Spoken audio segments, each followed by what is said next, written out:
नमस्कार दोस्तों, स्वागत है आप सभी लोगों का विद्यार्थी कम्युनिटी के इस नए वीडियो पर। आज है 4 दिसंबर और हम आज देखेंगे 4 दिसंबर 2024 से बनने वाले सभी महत्वपूर्ण करेंट अफेयर के क्वेश्चन जो एग्जाम के दृष्टिकोण से बहुत ही महत्वपूर्ण हैं। तो चलिए हम आज का सेशन स्टार्ट करते हैं। आज का हमारा पहला क्वेश्चन है, निम्नलिखित में से किस देश का योगदान भारत के कुल प्रत्यक्ष विदेशी निवेश यानी कि एफडीआई में जुलाई सितंबर तिमाही में लगभग 50% रहा। आपके ऑप्शन है A America, B Singapore, C Mauritius और डी है आपका ब्रिटेन। तो इसका सही आंसर जो है सिंगापुर का जो होती है जुलाई सितंबर में प्रत्यक्ष विदेशी निवेश यानी कि एफडीआई सर्वाधिक रहा है, यानी कि 50% के लगभग रहा है। चलिए आगे बढ़ते हैं।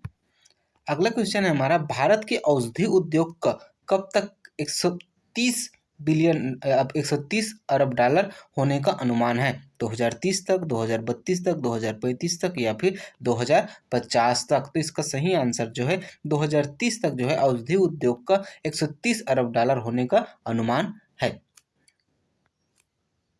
अगला क्वेश्चन है हमारा, मरुस्थलीकरण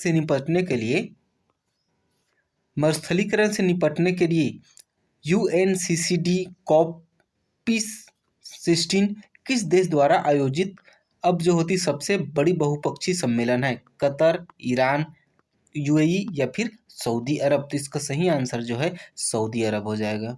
चलिए आगे देखते हैं।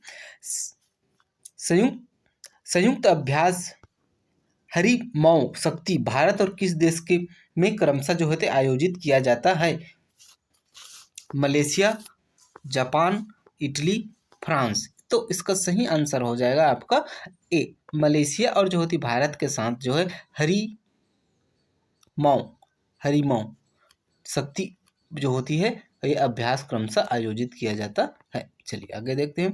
हाल ही में कौन अंतर्राष्ट्रीय क्रिकेट परिषद का सबसे युवा अध्यक्ष नियुक्त हुए हैं? सौरव गांगुली, जय, रोजर बिन्नी या फिर इनमें से कोई नहीं? तो इसका सही आंसर जो होगा जो जय हमारे भारत के हैं, वो जो ये पहले जो होती है हमारे बीसीसीआई के अध्यक्ष बीसीसीआई के अध्यक्ष थे, जो वर्तमान में 1 दिसंबर 2024 से अंतर्राष्ट्रीय क्रिकेट परिषद यानी कि आईसीसी का जो होती है ये अध्यक्ष बने हैं। आप लोगों को बता दूं कि हमारा जो सेशन है हिंदी इंग्लिश मीडियम और हिंदी मीडियम दोनों में आयोजित किया जाता है। आप लोगों को जिसमें सूटेबल लगे आप उसका अध्ययन कीजिए और कमेंट बॉक्स में कमेंट करते चलिएगा, इसका नोट्स बनाते चलिएगा, क्योंकि करेंट अफेयर के जो क्वेश्चन है वर्तमान में बहुत ज़्यादा पूछे जा रहे हैं। और आप लोगों को अच्छा लगे तो लाइक कीजिए, सब्सक्राइब कीजिए, ज़्यादा से ज़्यादा लोगों तक शेयर कीजिए। चलिए आगे बढ़ते हैं। हमारा अगला क्वेश्चन है, हाल ही में कहाँ शिल्प विनिमय का पहल आयोजन किया गया है? जयपुर में, जम्मू कश्मीर में, श्रीनगर में या फिर गंगटोक में? तो इसका सही आंसर जो है वो हो जाएगा श्रीनगर में जो है इसका आयोजन किया जा रहा है। किसका? शिल्प विभाजन पहल का। चलिए आगे देखते हैं।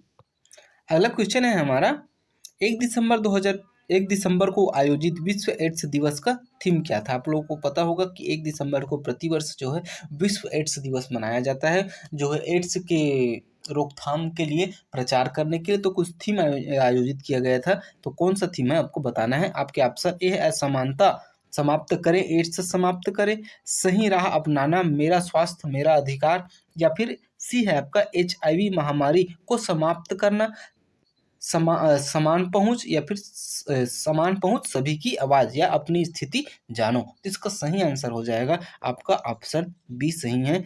सही राह अपनाना, मेरा स्वास्थ्य और मेरा अधिकार, ये जो होते 1 दिसंबर 2024 को आयोजित की गई विश्व एड्स दिवस का थीम था। चलिए आगे देखते हैं।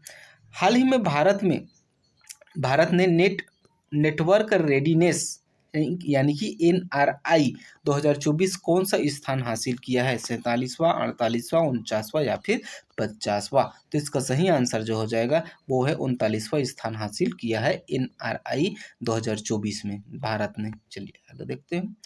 5G सेवाओं की शुरुआत से भारत की मोबाइल ब्रॉडबैंड स्पीड रैंकिंग 118 में से 118 जो पहले थी उससे बढ़कर कौन से स्थान में पहुंच गया है? 15वें, 35वें, 55वें या फिर 105वें? तो इसका सही आंसर जो है वो है हमारा 15वें स्थान पर पहुंच गया है। जो 18वें स्थान पर था वो अभी वर्तमान में जो होती है 15वें स्थान पर है।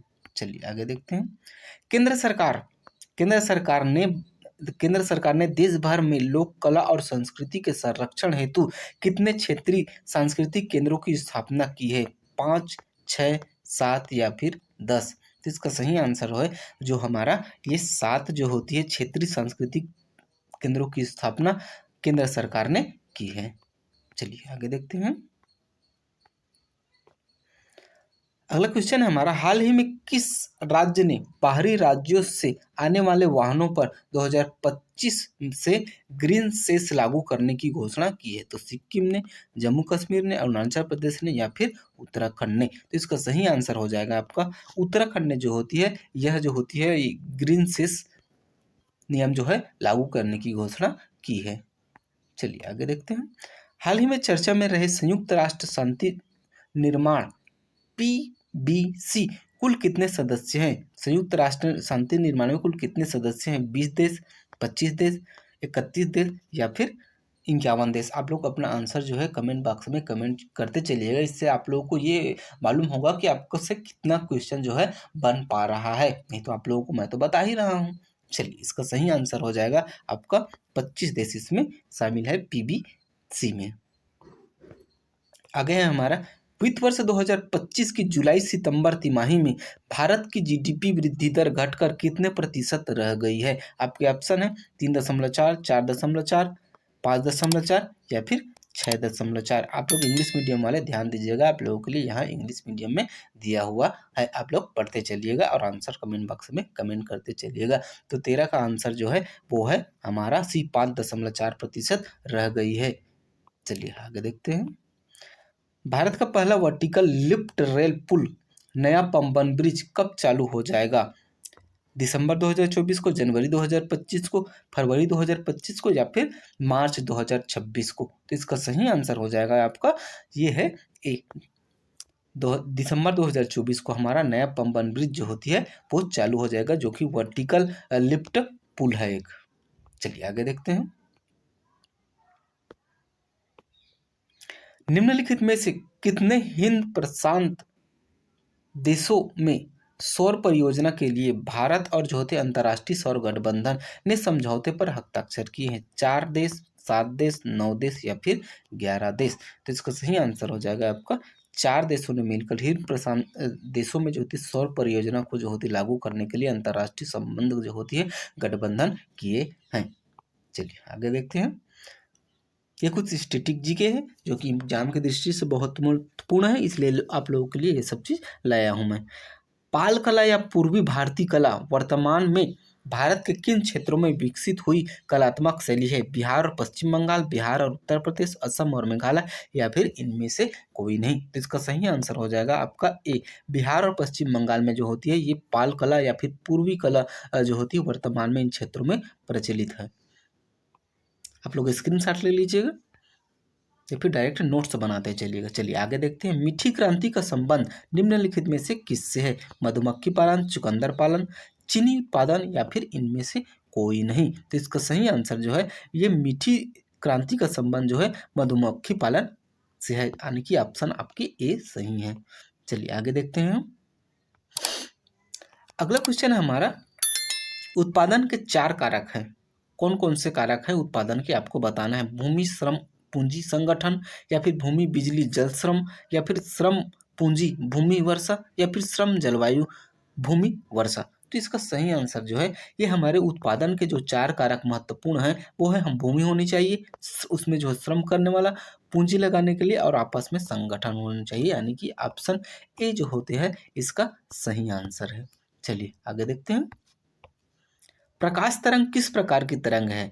अनुदैर्ध्य तरंग, अनुप्रस्थ तरंग, दोनों या फिर इनमें से कोई नहीं? तो इसका सही आंसर जो है वो हो जाएगा हमारा अनुप्रस्थ तरंग है। प्रकाश जो है एक प्रकाश तरंगे जो है एक अनुप्रस्थ तरंगे है।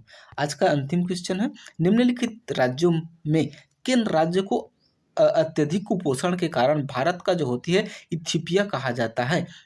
मध्य प्रदेश, झारखंड, उड़ीसा या फिर बिहार? तो इसका सही आंसर जो है वो मध्य प्रदेश को जो भारत का इथियोपिया कहा जाता है। इसका कारण यह है कि यहाँ कुपोषण जो है सर्वाधिक है।